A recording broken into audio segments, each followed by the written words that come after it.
It's the trendiest park in the neighborhood, with arguably the best grass in the city.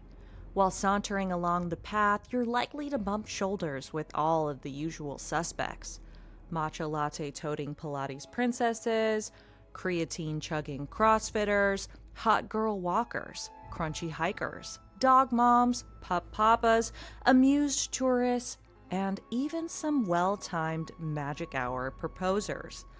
But beneath the manicured exterior lies a tragic history. Bodies of the past discarded but never truly forgotten. Today, we are taking you all the way over to Denver, Colorado, to explore one of the most haunted spots in the city, Cheesman Park. What looks like a peaceful, sunlit park is actually a former cemetery with a twisted past. So grab your ghost hunting gear and maybe some sunnies and a frisbee, because we're about to get haunted, Cheesman Park style.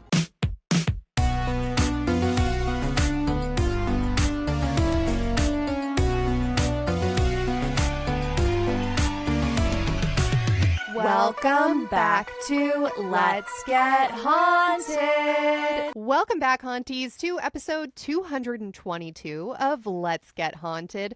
222. I don't know much about angel numbers, but it sounds like that might be one.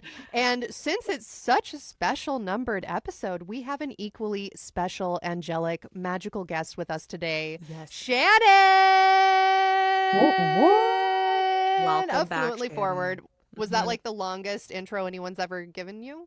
I loved it, and it was paired with an angel number reference. I'm levitating right now. I got goosebumps, you know? Yes. So everybody we know is already obsessed with Fluently Forward, but if you're new here, make sure that you give Shannon some love over at Fluently Forward, because she does a fantastic job of blending the paranormal, the haunted, the weird with pop culture brain rot. We have no choice but to stand. Welcome back to LGH, Shannon.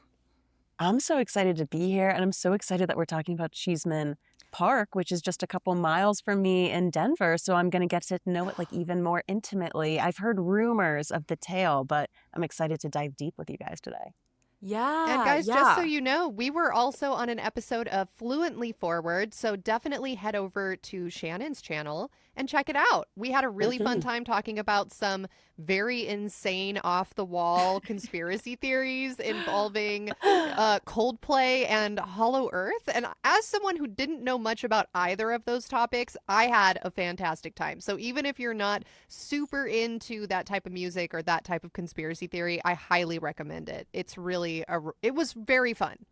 It was a I like riot. the synchronicity of us talking about what's on top of the earth and also underneath it for both of our episodes. So a little bit of a blending there. So true. Oh my God. I love that. And for those of you who have maybe never listened to the podcast before, who don't know how our show works, the way that our show works is we start every episode with a little banter, a little talk about our personal lives called Personal Hauntings. If you're not interested in hearing about what's haunting us in our personal lives, you just want to get straight to the topic, you can open up those show notes. The very first sentence in all caps is going to tell you the exact time to skip to if you want to get straight to the story.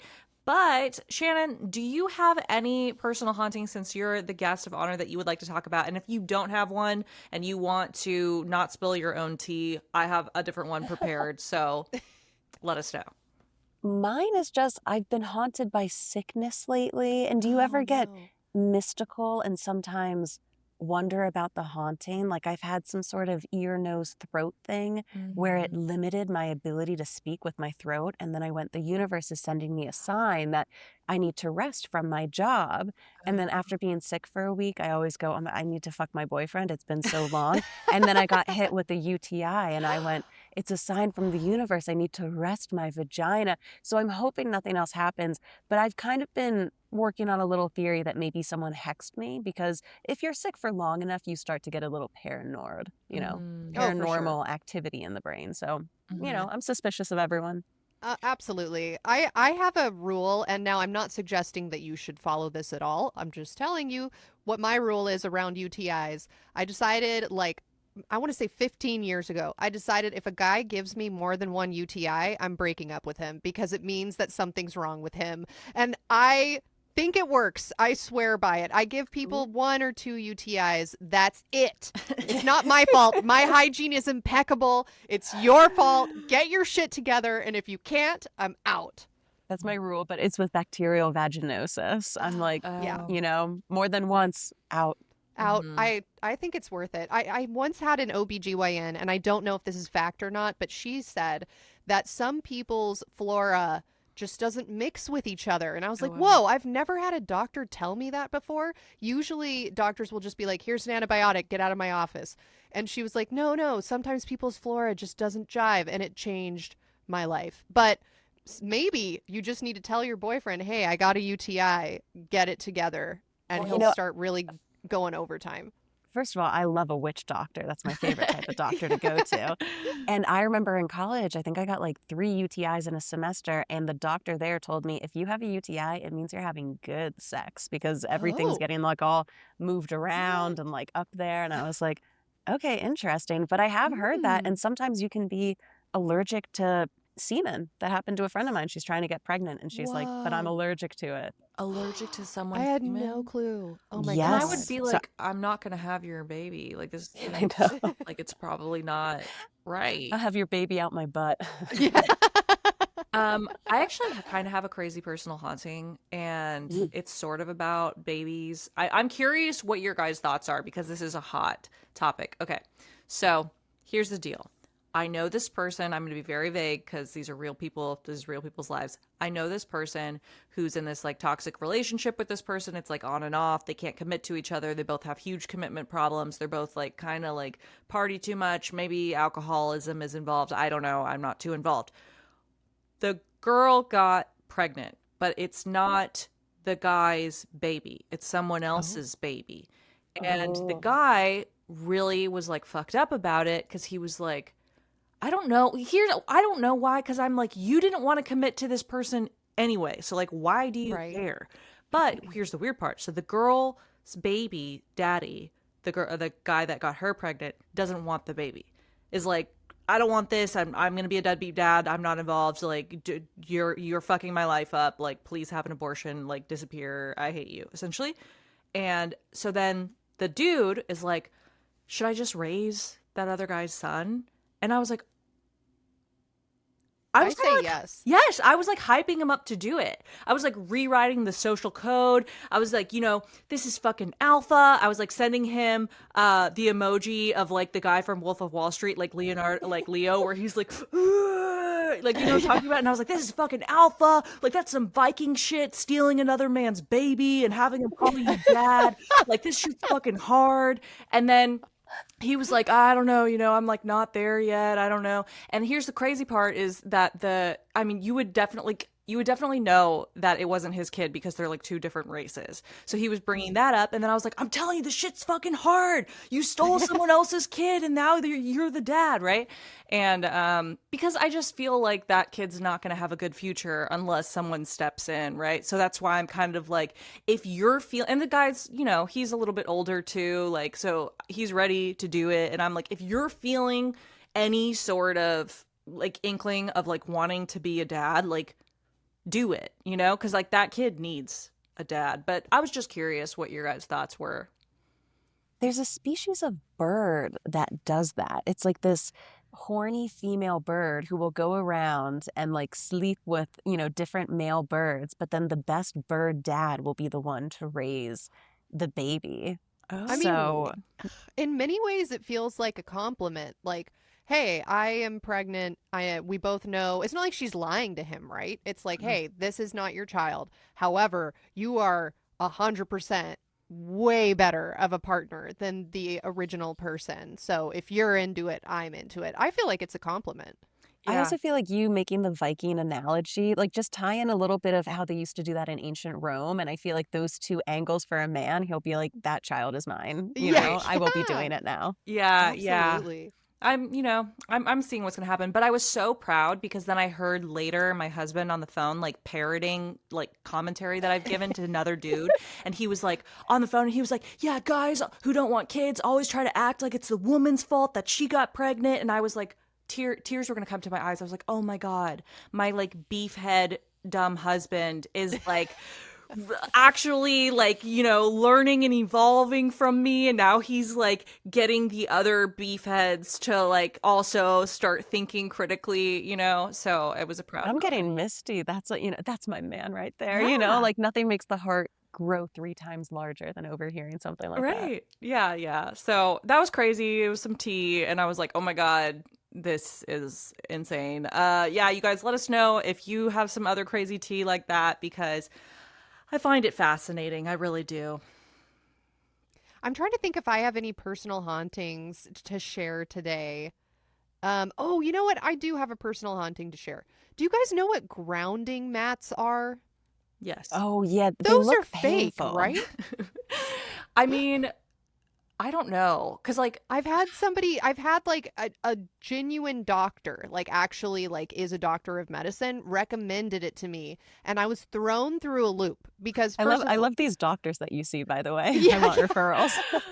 Right? Yeah. One of them said, cut that man out of your life, ladies. If he gives you 2 UTIs, he's cut from the team. And then a different one is like, you need to sleep on a mat that mimics the wavelengths of Earth's electromagnetic field, and you'll sleep better, because I have insomnia and I refuse to take Ambien. It terrifies the shit out of me. I will not do it. And so yeah, I just chug Red Bull, which doesn't help, and stay up all night looking at conspiracies and alien stories on Reddit. And I need to change. I'm no longer a young spry chicken. I'm not in my teens. I'm not in my 20s. I can't do this anymore. So yeah, that was what was recommended to me, and I was looking it up, and they're expensive, first of all. They're like $700. Oh, really? The one I saw was like 200, which is still way too expensive. Well, I see them on the TikTok shop, but I don't know how accurate those ones are. Right. So I was going to ask you guys, like, what is it? Is it real? To me, it feels like pseudoscience, but I've been wrong before. And I have a paranormal podcast, so it's not really fair for me to call something pseudoscience. The thing about pseudoscience is that it's my favorite type of science, and also depending on how desperate you are. Speaking of, because of my UTI, I found a TikTok video where they say if you squeeze like this part of your fleshy thumb, it will help your symptoms. And better believe I squeezed. Why not? I just feel like when you're so desperate, especially when it comes to sleep problems, I saw this Reddit thread where people were saying they always wake up at 3 to 4 a.m. And they don't know why. And then they were saying, I ate a bunch of blueberries and I went back to sleep. And then people were saying the antioxidants and the blueberries. And there's something about insomnia as a chronic problem where you will try everything to see if it works, because sometimes it is something random for someone. Yeah, no, you're totally right. I think the grounding mats work. I think, and I don't know, here's my thought. I don't know if it's because of the like electromagnetic thing in the earth or whatever, but I think just like on a physical level, just like creating a space for yourself to be completely still and be completely present in that moment and like focus on just like being literally grounded, I think can have a lot of benefits. And I know my husband's into like going outside barefoot and like standing in the grounding, like exactly. And then my mother-in-law got us a grounding mat for Christmas this year. And I mean, my husband likes it. So I feel like he's super into all of the like the cold plunge and the infrared sauna and the hyperbaric chamber and the red lights. Like he's into all of that stuff. And I mean, he does like a lot of research on it. And so I feel like there could be some truth to it. Or if not, it's the placebo effect and it's working anyways, right? Yeah, get one with a good return policy and then boom, no problem. That's true. Oh, that's a good idea. I always forget that returning things is an option. So before I buy something, I'm like, do I want this forever? Because the odds of me returning it are very slim. But you're right. It is an option. I'm an adult. I am old enough to be able to return things. So maybe I should just give it a go. Because you're right. It does get old not sleeping 8 hours a Now night. that we've talked about it on the podcast, it's a business expense for your business. Oh my God. Does that Yeah, really you gotta work? test it out. I just got my nails done. Does that mean I can write off these nails? Does that You work just like held them up, so as long as you clip that clip, this is my understanding, business. that? Okay, and it can be like that thing in Fight Club where they like show the dick for like a really small second. You know what I'm talking about? Like it's like my nails, and some people are like, "Wait, did we just see nails?" You And should actually do that though. That would be hilarious. Like at random intervals during this episode, there's just a split second of your nails. Or just all of your purchases, you know, like electric toothbrush, new water bottle, just flash it for a second. oh, that's a great idea. Wow, we've really cracked the code. Oh my gosh. Wow. Sigma, Sigma boy, Sigma boy, Sigma boy. Hey guys, it's me, Nat. I want to show you something. See these tiggle bitties? That's right, I just had a baby. See this luscious, flowing hair? Look, this is my second time around to have a baby. The first time around was not so slay because, yes, I got the tiggle bitties, but I didn't get the full head of hair afterwards. All of my hair just started shedding out. While you're pregnant, your hair stays attached to your head. Okay, you have no shedding while you're pregnant. So you build this beautiful mane. And then after you have the baby, all of your hair falls out. Once you've seen what you look like with a full head of hair, you're not gonna wanna go back. You're just not. And I've noticed this time around since I've been taking NUTRAFOL postpartum formula, not only is my skin glowing, look, she's literally radiant, but my hair is hairing. I have so much hair. This is more hair than I've ever had in my life. And yeah, like some of it is starting to come out, but it's nowhere near like it was the first time I had a baby. The first time I had a baby, I would be taking a shower and my hair would be coming out in clumps. And I had all these little bald spots. I had to get bangs. Yes, they looked fugly. And I just had to pretend like everything was fine, but deep down inside, I knew I was fugly. Look, some people can really pull off being fugly. I'm not one of those people. Literally, I look like a Dallas Cowboy cheerleader right now. Like, I love my life right now, you guys. And it's all due to NUTRAFOL. You can literally take the postpartum supplement while you're still breastfeeding. Now, for all of y'all who didn't just have a baby, who also have thin hair, who also want to have a mane like that cunty tiger from the MGM commercial where he's like, rawr. You may have heard of Nutrafol's hair growth supplements and wondered, do they actually work? It's a fair question. Many hair supplements overpromise and underdeliver, but Nutrafol is different. As the #1 dermatologist recommended hair growth supplement brand, it's trusted by over 1.5 million people and is clinically tested to deliver real results in just 3 to 6 months.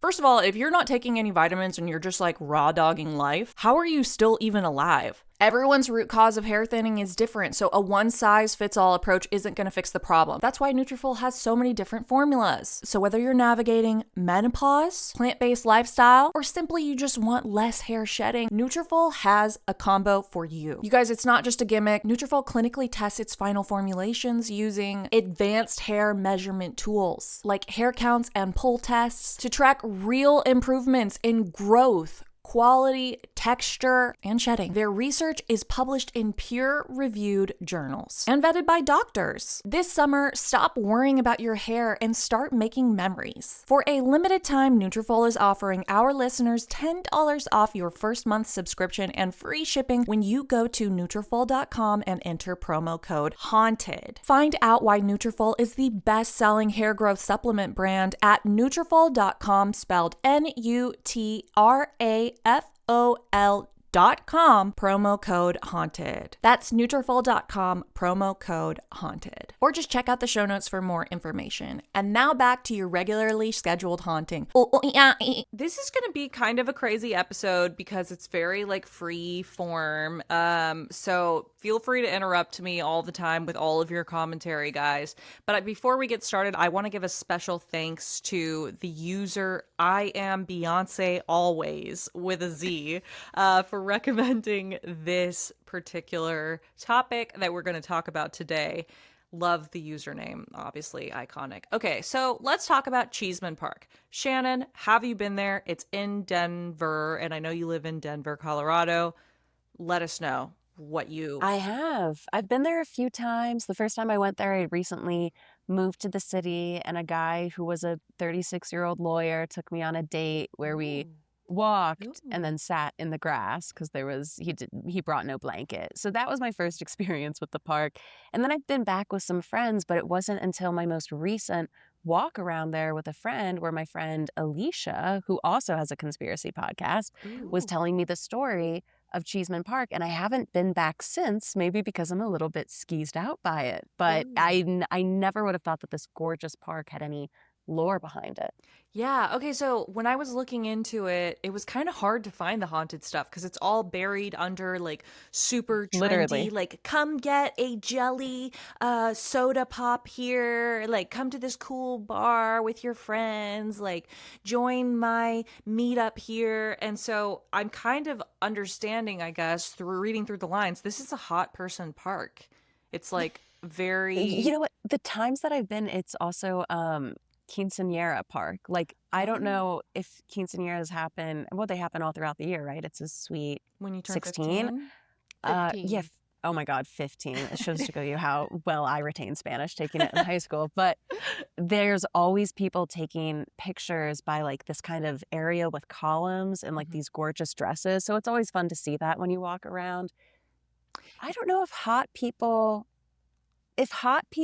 hang out there, I need to tell my single friends. I haven't seen much of them, but I will say people go there as like a spot. It's very It's happening. a Was the spot. Yeah. 36-year-old who took you on a date, was he hot Not hot enough for no, for his no, baggage? yeah, no blanket. And then, No yeah, blanket. But the grass looks so nice. That's what everyone says about it. Is they're like, the grass is so nice. And I have to, looking at it, the grass does look really nice. It's like golf course grass. It's all green. It's all it perfect. is. Yeah. Here in Denver, everybody invests in the outdoors because they love it so much. So there's a lot of great parks here. I see what you mean though. Like, I guess if you're on a date and the person put zero effort into like making it cute, they were just like, oh Like it yeah, was like let's just, just yeah. Let's drop just in. walk. Like, bitch, I could do that by myself. Like, I Yeah, don't know you. Like, let's figure out a way to make this inviting and comfortable so that we can continue to converse and see if we want to go on another date. you Mhm. just feel a bit like a dog. And then for the second date, he cooked at his house. And then for the third date, we went out to a brewery. We got a sandwich. And when the bill came for the sandwich, keep in mind he hasn't spent any money on dates 1 or 2 yet. Not that it matters, but a little investment or care. Yeah. And I remember on that date, he started talking about how anal is his favorite type of sex. Oh, And then when no. the waiter server came with the what do you call it? Like the, you know, credit card tap thing. Yeah. She said, "Is this together or separate?" And he looked at me like, "What do you want to do?" I'm like, "You just talked about anal sex." And then we split it and then I never And then talked you to him can't again. buy my fucking Subway sandwich. Yeah, A what You the fuck? sandwich. If Yeah. fucking. anal is your favorite type of sex, like you're paying for everything, It's sir or omakase ma'am. if you want anal. Yeah. Yeah. Yeah. Literally. Yeah. We're going back, you're gonna back pay some of my like student debt and shit if that's your favorite type of Yes. sex. 100%. So yeah, people get married there at Cheesman Park. People, it's really trendy. I actually talked to my cousin because she lives in Denver, and she said it's a really popular spot for cruising. Do you guys know what cruising is? I know Like, it has to do with sex, right? It's you like just walk around? I mean, it's also that, but it's like a code name for like gay people looking to hook up with each other. And I think it's Oh, gay okay. guys.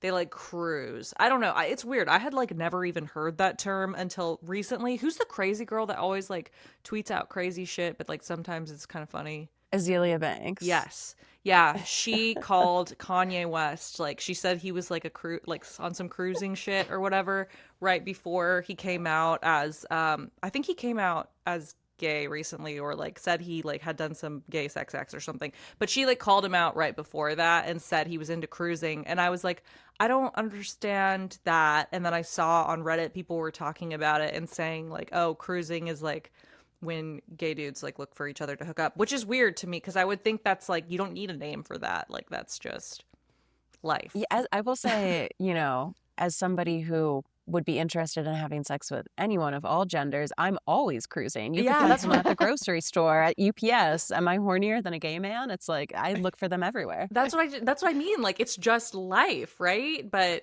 maybe I don't know. So I will that's say the West Side Highway in New York City must be a cruising spot because if you're thinking of like an outdoor place where the hottest people you've ever seen in your life go to exercise and work out, I remember going up and down the West Side Highway with my head on a frickin' swivel. It was just like models only there. wait, That's a a hot highway? tip for all of our New York listeners. Like a driving highway and people are like working out next to cars? That's what they call it, but it's like it's past, it's in between kind of the highway area and the water area, Okay. and they have like this kind of, bike path, walk path, etc.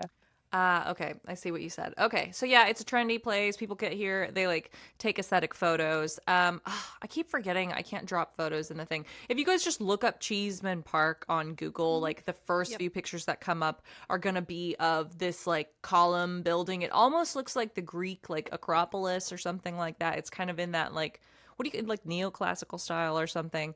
And yeah, it's just beautiful, like big green wow. gardens.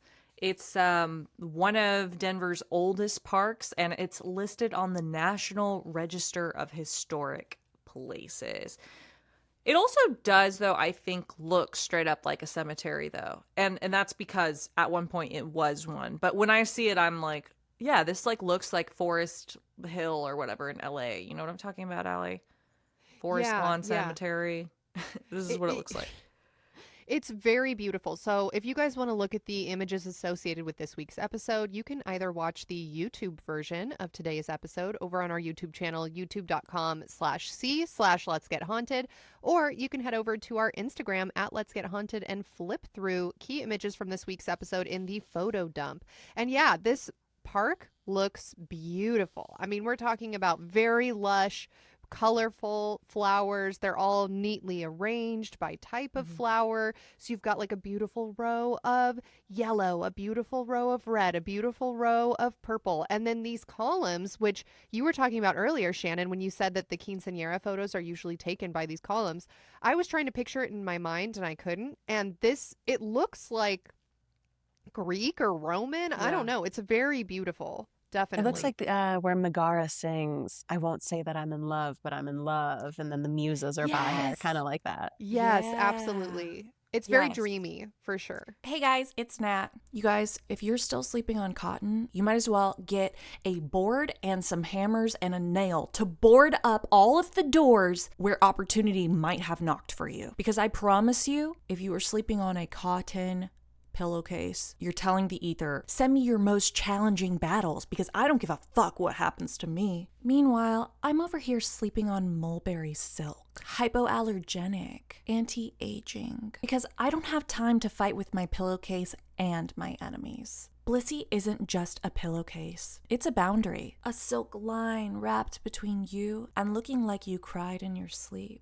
BLISSY is for those of us who don't wake up with regrets, just results. And oh my God, the luxury of having 4 silky pillows to cocoon yourself with at night is unlike anything else. This is literally what I do. I do my skincare routine, okay? I tie my hair up in a high bun like this with a silk scrunchie, also from BLISSY, and then I put my silk eye cover over my face, also from BLISSY, and then I lay back on my BLISSY silk pillowcase. And the silk doesn't take off all of the skincare that I put on. When I go on vacation, I bring my silk pillowcase now because I noticed a huge difference between me sleeping on a silk pillowcase and me sleeping on cotton at a hotel. The BLISSY silk pillowcase is like a totally different material than my knockoff silk pillowcase that I got. Even though both of them are supposedly mulberry silk, the BLISSY mulberry silk pillowcase is 10 times more silky. It's better than satin because satin is synthetic. It doesn't do the same thing that actual silk does. Your silk pillowcase is going to have more anti-aging properties than whatever skincare you're trying to put on your face. It's going to reduce fine lines and wrinkles over time, eliminate frizz, and protect your color-treated hair. It's dermatologist tested and recommended, clinically proven not to clog pores like cotton does. Plus, they have over 70 colors. And because you're a listener, BLISSY is offering 60 nights risk-free plus an additional 30% off when you shop at blissy.com/LGHpod. That's BLISSY.com/LGHpod and use code LGHpod to get an additional 30% off. Your skin and hair will thank you. Or just check out the show notes for more information. And now back to your regularly scheduled haunting. So this is like the entire area, which is now Cheesman Park, also the Denver Botanic Gardens, and Congress Park was all originally the city's very first cemetery. So let's rewind a second back to the 1850s. The city of Denver was growing super fast. The population was exploding at this time. We had all these prospectors, people coming mining. They wanted to get to the mountains. They wanted gold, et cetera, et cetera. And all of these people that came created businesses and they created families. They needed to build roads. They needed buildings. They needed homes. So the city was bursting with new life, but all of those people had an expiration date, and so they all had to be buried outside of the city. And during this time as well, there was like a bunch of infectious diseases going around.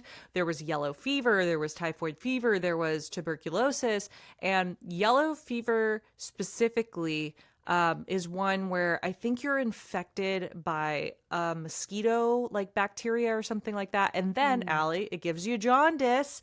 And the only way to, I guess, get rid of yellow fever is to go to a place where there's like no mosquitoes and it's like dry air. So people started going to Colorado. So you had all of these people going there because they were trying to get in on the gold rush and getting in on like mining, etc. And like the Old West brought people out there.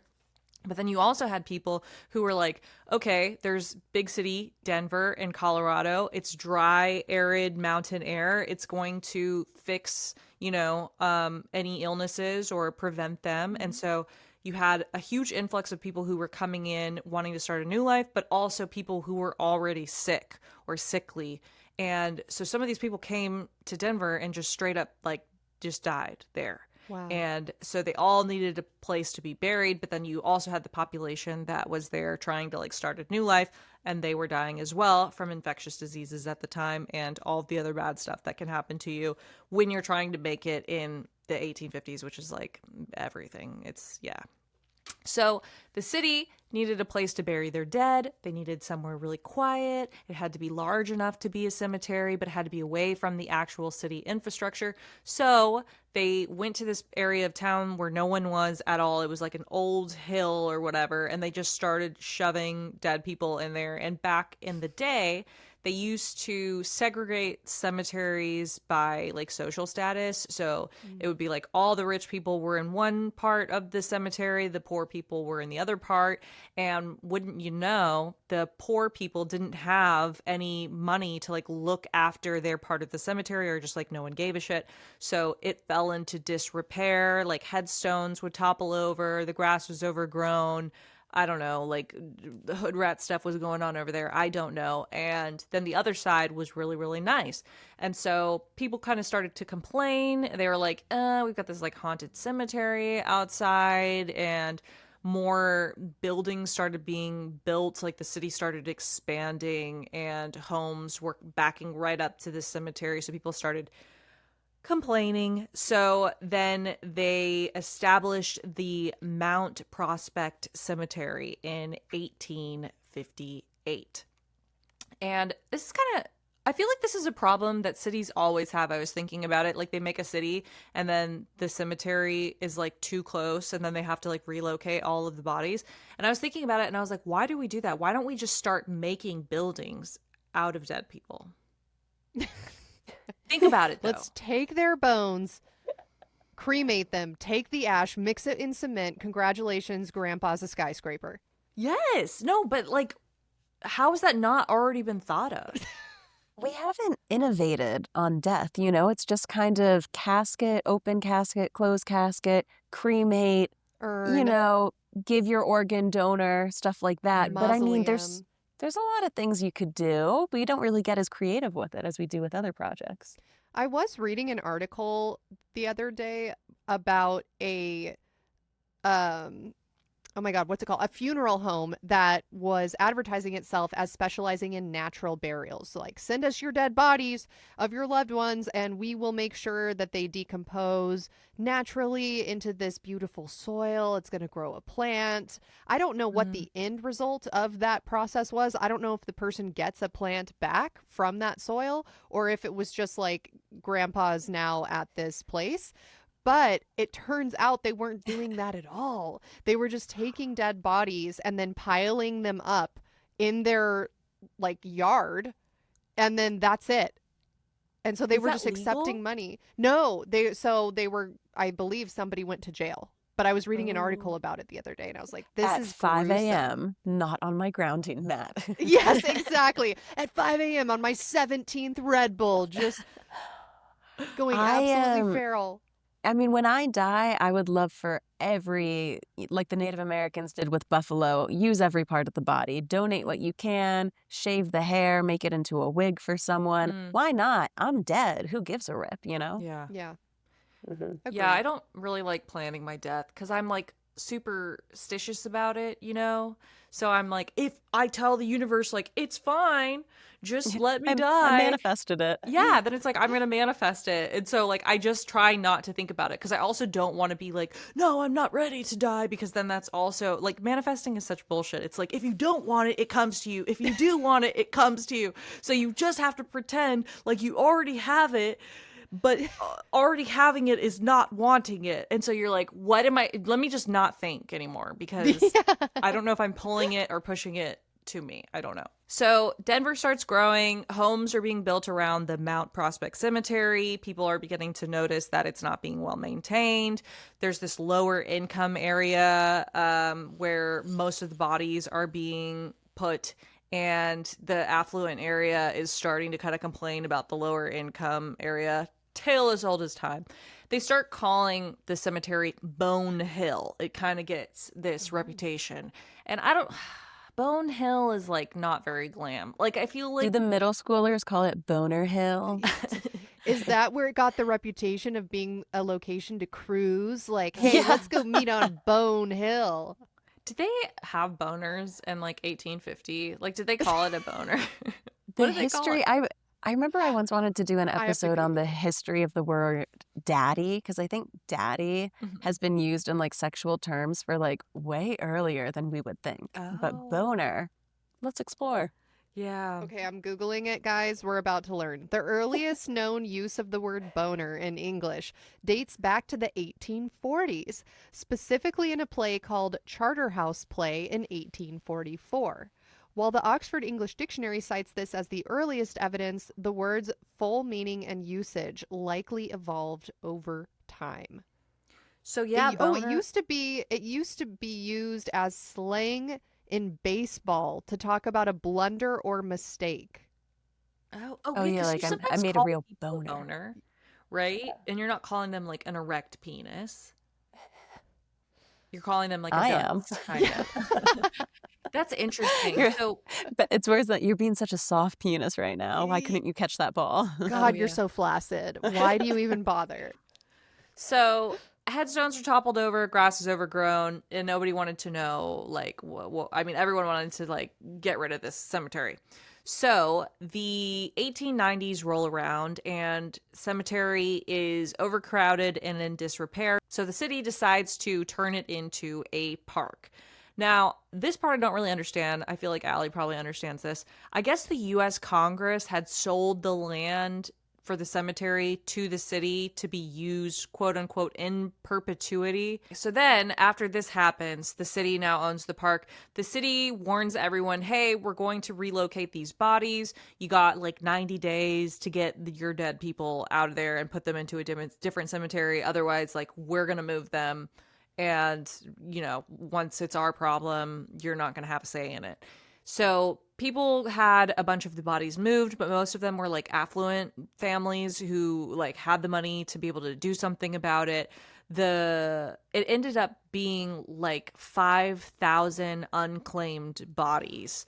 And that's so many to me. I was like, oh my God, how many fucking people were in the cemetery? Wow. This is also another question I have. Like there's like the cemetery in LA, Forest Lawn Cemetery, and it's huge. Like there's probably like, I don't know, thousands of people buried there.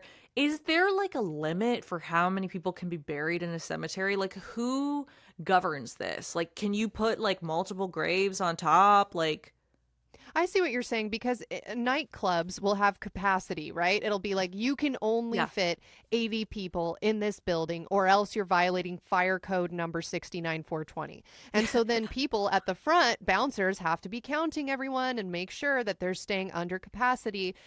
is there something in place for cemeteries? Like, you can only bury 5 bodies per square foot on in this cemetery. I don't know. That's actually a really good question. Let me know if you want me to Google anything. That's what I'm Yes, here Google for. it. I have great Google fingers. Google it. Yeah, I feel like I've heard of family members or spouses they can do on top of each other. But I don't know. Do you remember that children's book, The Napping House, where everybody napped on top of each other? No. What? There No. was like only one bed in the house. So, like, the mom slept on the dad, and the child slept on the mom, and then the dog slept on the child, and then a flea slept on the dog. That's Anyway, it was kind of this cute. book growing up that really taught me about vertical integration. And I have to admit, though, like sometimes, when we buried my grandfather recently, I just remember being at the funeral and looking at that casket and going like, that's not going to degrade very well. That's solid, mahogany or something. Mhm. So I have no idea what happens when all I know is that I'm supposed to hold my breath. Otherwise I get haunted. Yeah, Yeah. when you go by a cemetery, absolutely. Or Yep. like lift your feet up. I've heard that one too. Yes. Like lift your feet up when you go by a cemetery, which you should not do if you're the one driving, but apparently if you're a passenger, you can do that. Okay, so my Google fingers have said, yes, cemeteries legally have a capacity, meaning they can only accommodate a certain number of burials. This capacity is determined by factors like the amount of land available, the size and type of burial plots, and the policies of each cemetery depending on what state and municipal area the cemetery is located in. Cemeteries have policies. When it reaches its capacity, they have to stop accepting new burials, although some cemeteries may consider opening new burial areas or expanding into adjacent land when they reach capacity.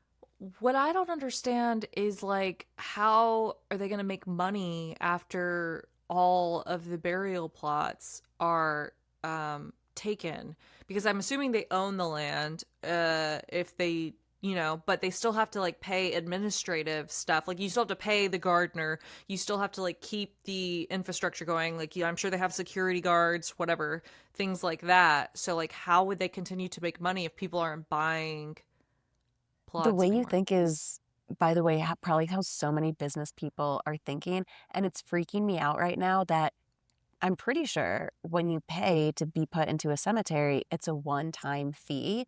Are they going to move that to a hashtag subscription model soon? Like, I could Oh. see that existing, which is so dark. Oh yeah, like It do- this shrinkflation. this thread says that some cemeteries continue to charge a small fee to the deceased family of whoever's buried there in order to pay for upkeep, and other cemeteries apply for government grants or taxpayer incentives to pay for upkeep. But it's kind of like fucked anyways, because you can go get buried at a cemetery that's like a really good one. They have like a really good history and a good reputation, and you did like everything right. And then like 50 years later, the cemetery can just be like, never mind, we're turning into a park, and it's actually a city-owned park, and so there's really no one you can complain to because it's totally legal, and this is what we're doing. Like, I don't know, it just seems kind of fucked up, right? It does, but I guess once again, I just think once I'm dead, what do I care? But my Right. family members probably would be Yeah. torn up. Okay.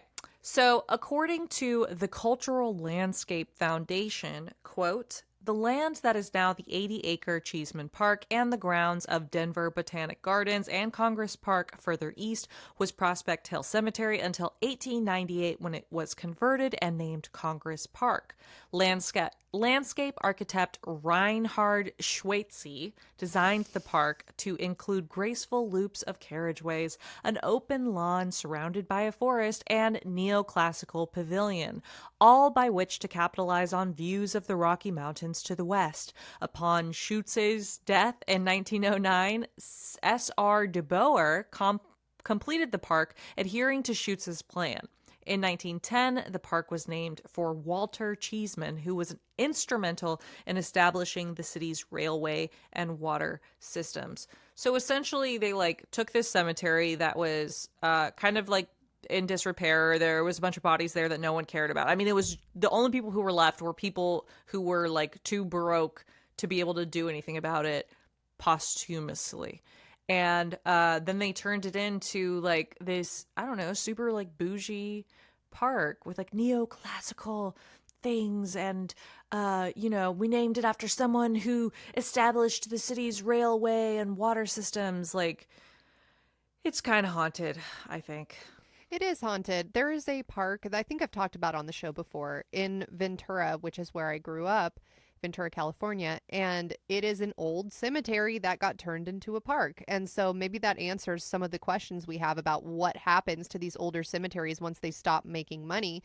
Maybe that company that's running the cemetery goes out of business. Nobody else wants to buy it because there's no more room to bury new people. And so it's like, all right, it's in disrepair. Now it's the city's problem or the state's problem. And then the easiest thing to do is to just turn it into a park if there's nobody still alive that's advocating for their family member that's buried there. Mm-hmm. Yeah. Also, when you guys were talking about who pays for the repairs, right? If it's city owned and then you're using taxpayer money to, maintain it or something, you never think of going for a walk in a cemetery, even though most cemeteries are beautiful, but you just kind of have that creepy, spooky feeling.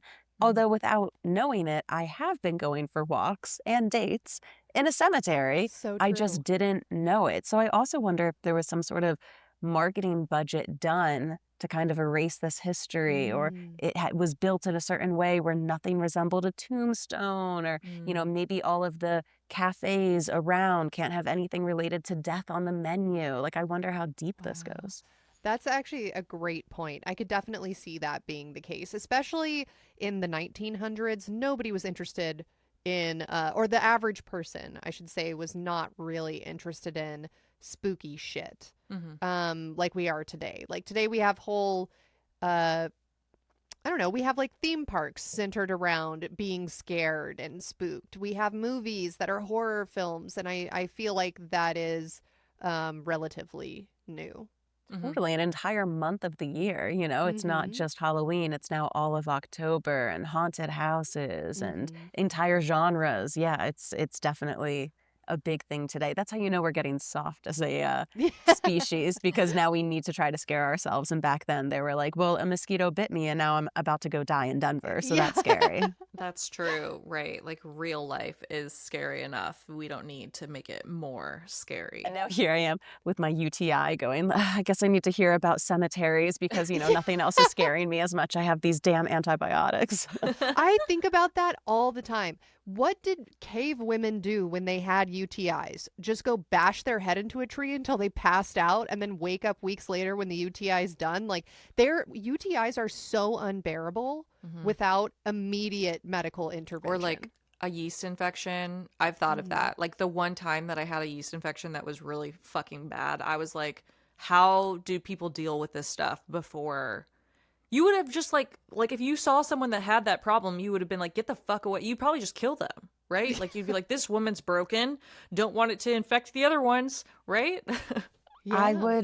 This is going to sound dark, but like, what if that's when the concept of suicide was invented? Because it's just like, how do you deal with that, right? Otherwise, you just stay in pain forever. I remember reading old history diaries, and a toothache would have like the president out of commission for like all of March or something because he had to wait to get it yanked. And it's like these things that we take for granted, like they would delay people sometimes for like 6 months or a year. So true. God. Getting a Nuts. tooth yanked out. I forget that's like even a possibility. That is so And that's barbaric. the solution, which is crazy.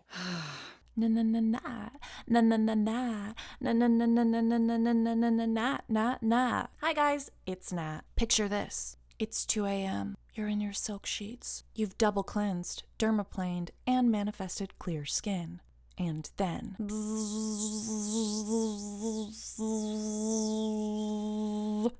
a mosquito enters. You, unarmed, vulnerable, maybe even a little dehydrated, but not stupid. Let me put you guys on to BZIGO. This isn't a fly swatter. This is vengeance. You guys know I'm really serious about my sleep. Sandwiched in between doom scrolling at 3 a.m. and breastfeeding my baby, I need to be asleep. So if a mosquito enters my room and starts bzz, bzz, bzz, bzz, BZIGO is going to restore harmony in my home. I can catch those little buggers before they escape escape and keep my home safe for my kids. Introducing this episode's sponsor, BZIGO Iris, your smart home mosquito detector. BZIGO Iris is a cutting-edge device that uses computer vision and AI to detect, track, and pinpoint mosquitoes in real time. No more guessing, no more swatting at thin air, just a simple, precise way to finally take control of your space. Basically, BZIGO is a little device that you put in the room, and it uses an advanced computer vision system that scans your space 24/7 to detect mosquitoes instantly. Once a mosquito lands, BZIGO will use an eye-safe laser to pinpoint the mosquito's exact location. Then you'll get a real-time notification via the BZIGO app so you can act fast, whether you're in the room or not. BZIGO works with night vision technology, so you don't need to have lights on for it to work. It's chemical-free and eco-friendly, so there's no need for toxic sprays or plugins, just smart technology protecting your home. This is a must-have for traveling to places where mosquitoes are rampant. Also,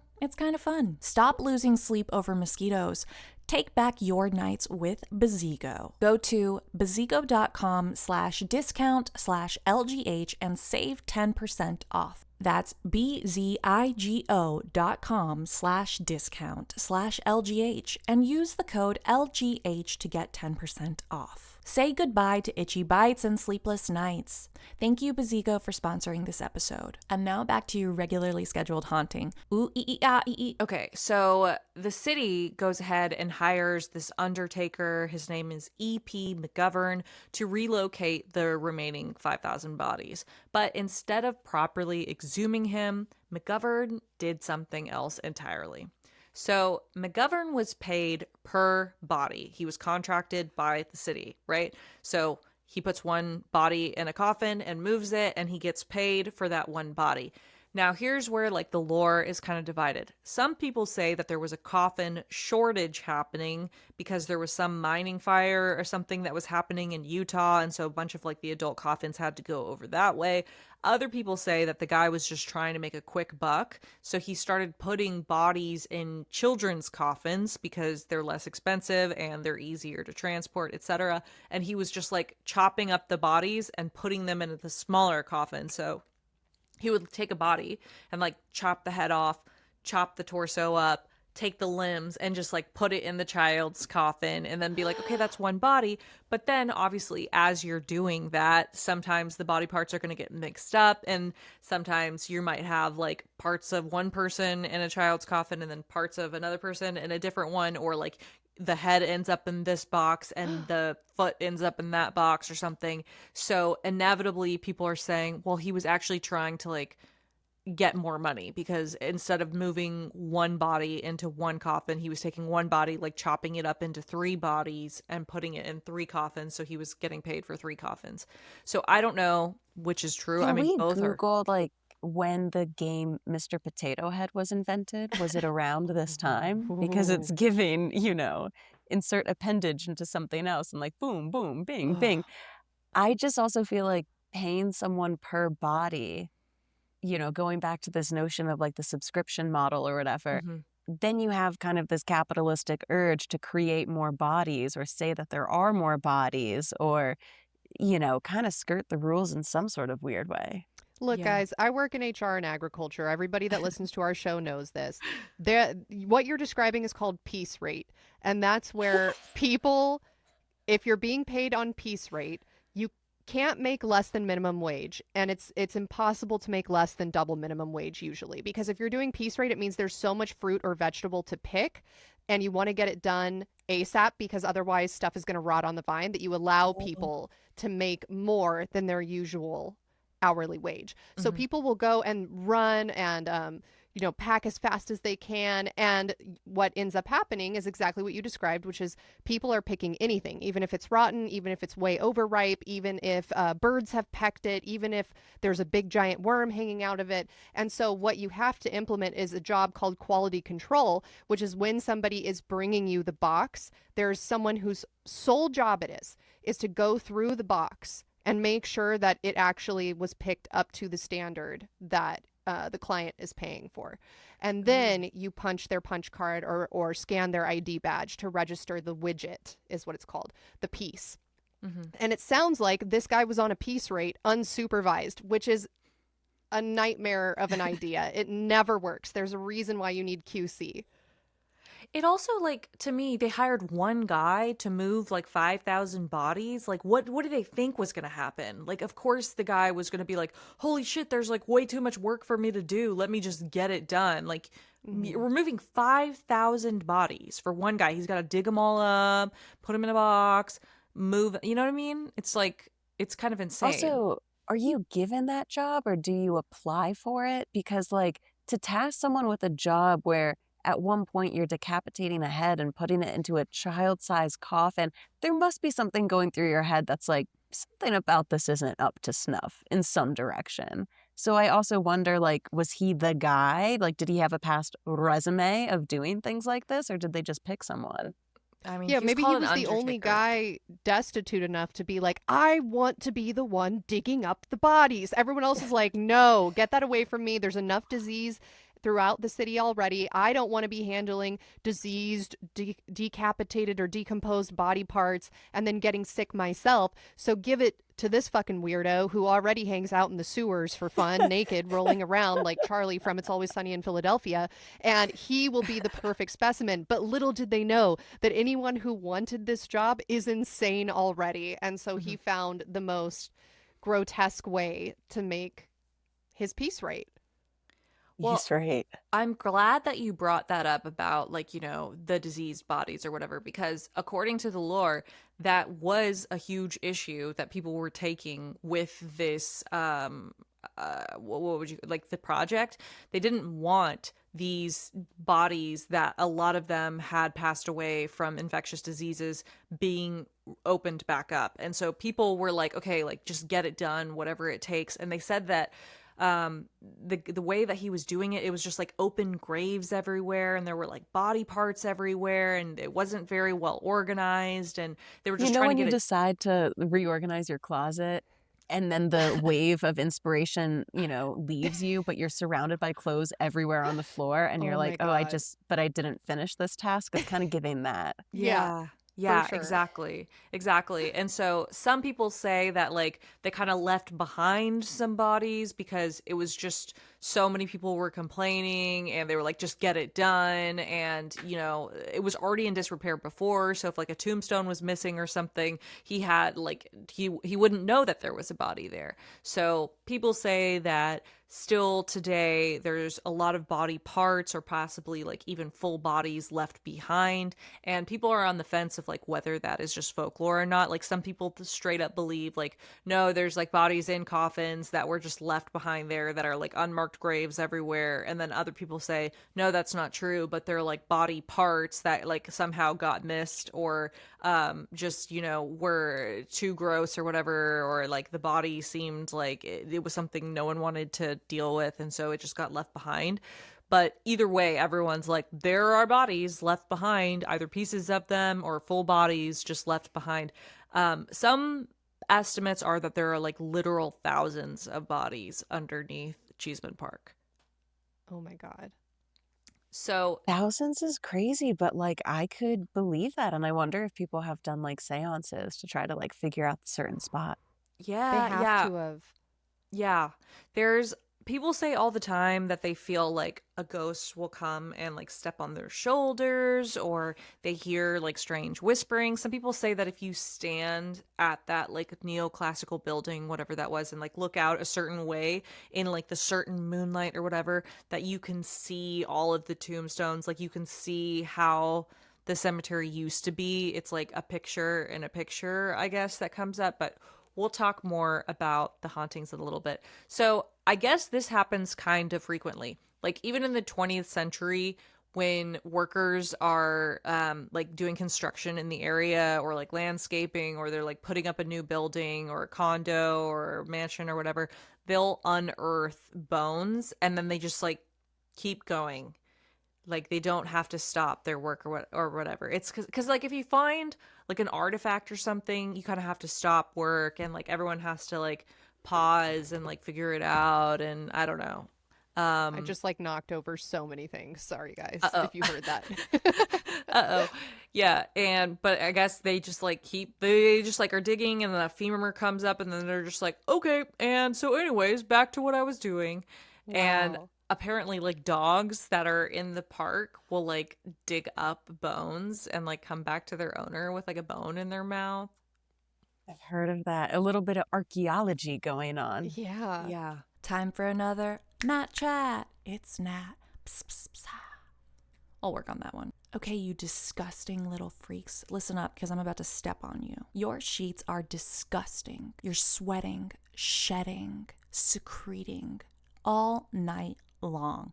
And your sheets are soaking all of that up. Enter Miracle Made, NASA level silver infused temperature regulating sheets for people who don't want to marinate in their own secretions all night long. These aren't just sheets. They're a lifestyle, a rejection of musty, dusty, mediocre linen. They say to the world, I exfoliate, I hydrate, and I will judge you. Your bed should be cleaner than your intentions. Ooh, that was a little spicy. You guys, basically, these are self-cleaning sheets that are infused with silver technology that's going to keep your temperature regulated. You're not going to get too hot. You're not going to get too cold. But best of all, they prevent 99.7% of bacterial growth. So they stay cleaner and fresher longer than typical sheets. So upgrade your sleep as the weather heats up. Go to trymiracle.com/haunted to try Miracle Made sheets today. And whether you're buying them for yourself or as a gift for a loved one, if you order today, you can save over 40%. And if you use our promo code HAUNTED at checkout, you'll get a free 3-piece towel set and save an extra 20%. Miracle is so confident in their product, it's backed with a 30-day money-back guarantee. So if you aren't 100% satisfied, you'll get a full refund. Upgrade your sleep with Miracle Made. Go to trymiracle.com/haunted and use code HAUNTED to claim your free 3-piece towel set and save over 40% off. Again, that's trymiracle.com/haunted to treat yourself. Thank you, Miracle Made, for sponsoring this episode. And now back to your regularly scheduled haunting. Yeah, it kind of reminds me, we did an episode a long time ago. I can't remember which one it was, but we were talking about like the Pacific Coast Trail. We were talking, what was the trail that went from the Pioneer Trail, Oregon Trail? One of those. What was the one that went from like Missouri to California? California National Historic Trail. It's an old trail from Missouri to California, spanning over 2,000 miles, used by immigrants traveling west in the 1840s and 1850s. It follows the path of those seeking new fortune or a new life in California. Is that what you're thinking of? Yeah, I think so. That one or one of those, whatever. Anyways, it kind of this is reminding me of that because there was one really haunted part of that episode we were talking about where they were just saying like all along the trail, like every 10 feet or something really small, there's like an unmarked grave because they would just dig a hole on the side of the road, bury their dead, and then keep going. And now, like, people nowadays, like hundreds of years later, will take these dogs, they're like cadaver dogs that are trained, and walk out along the trail and find fucking dead bodies with the cadaver dogs. And I'm For like, sport? For sport. Or they'll like find old campsites where it's like, oh, I can tell that there was like a camp here because you can see, the rocks are arranged in a way that there would be a fire. And then we found some like old kindling, and then we found like some old plates and stuff that were broken. Like people get really into discovering old pioneer graves and campsites. Isn't that kind of cool? Wow. I didn't even know cadaver dogs were a thing. Do you think someone has that as an Airbnb experience? They're like, oh, I'll show you a time you'll never forget. Like, come with me and my cadaver dog to like find unmarked graves. Oh my God. Yes, it's like you go on tripadvisor.com. You're from a foreign country. You're like, oh, I want to go to Colorado, to Denver, Colorado. I've heard the weather's beautiful and the scenery's beautiful and they're very 420 friendly. I would like to go there. And then they show up and they're just looking like top tourist activities, and it's like, join a real cadaver dog on the hunt for decapitated bones from this psycho that was paid in piece rate for coffin work in the 1800s. Whatever Fido finds, you get to keep as long as you can pack it in your carry-on, Oh my take it God. home. It's crazy to me, though, that the dogs, like, hundreds of years later, right? Like, so all these bodies were buried, let's say, realistically, like, just to make it easy, like 1850. Okay, body was buried in 1850. How does it still produce a smell that, like, a dog can even smell? Is this a Google question or a rhetorical question? No, this I is don't know the answer. This is a Google question. Okay. How long? Because because if you think about it, it's like there's so many things that are decaying all the time, right? Like, so wouldn't the dogs just be constantly losing their shit because they're like, oh, there's something that died 10 years ago right there, you know? It says 100+ years that there's no That's crazy. definitive amount of time, but that there is a group. Let's see, the University of Texas Archaeology Department were studying the use of scent detection dogs in the 2000s to locate ancient burial sites in unmarked cemeteries, and seeing how long, like how far back they could find relics and bones. And it's potentially over a century old. You can still pick up a scent in certain conditions. That's crazy to me that a dog can do that. That is, it sounds fake. Like, that Yeah. sounds insane. Yeah. Okay, so let's talk a little bit about the hauntings. Visitors and residents have reported strange occurrences in the park. Some say that they can hear disembodied moans and whispers reminiscent of the anguished cries heard during exhumations. Or are those two cruisers sucking each other off in the bushes? God, we can only hope. Disembodied moans and whispers? Oh my God. Yeah. That's 100%. There was just somebody out there by themselves bird watching that heard somebody sucking someone else off, and they were like, oh my God, it's a ghost.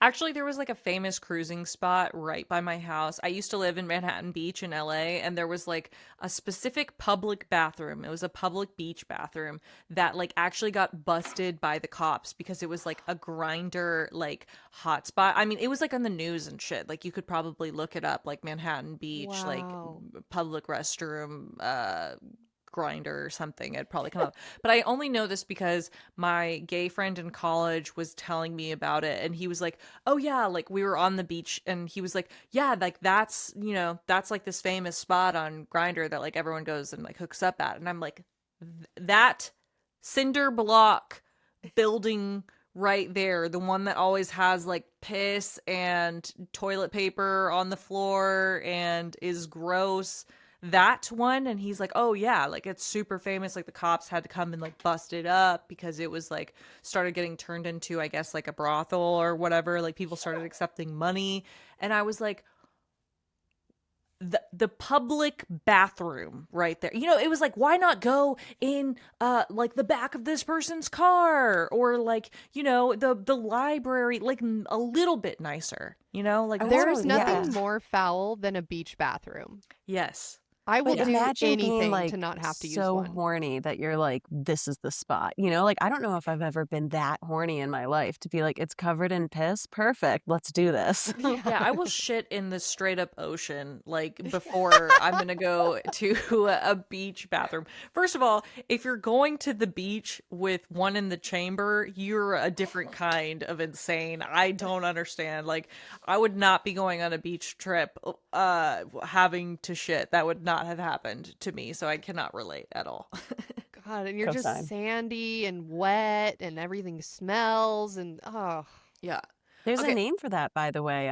When you have sex after you've been in the sand and parts of it are sticking to your body or genitals. It's coarse and rough and irritating, and it gets everywhere. What's it called? What's it called? A screaming pelican, because every time it goes in, it chafes a little bit. Oh, that's horrible. Oh How do my you know all God. this stuff? I feel like you know a lot about sex.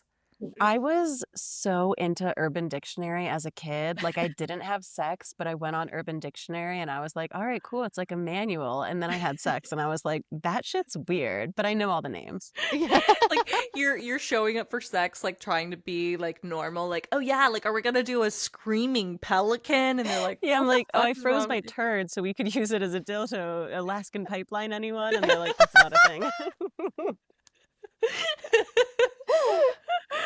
Oh my God, Incredible. Alaskan pipeline. What's another one? Do you know another one? What's it? Dirty Yeah, what's it? Is Sanchez, Blumpkin. I Oh, know what a Blumpkin is. What's a there's blumpkin? one. This is a really fun drinking game, actually, if you ever want to play. And it'll be fun for you guys because you don't know what it is.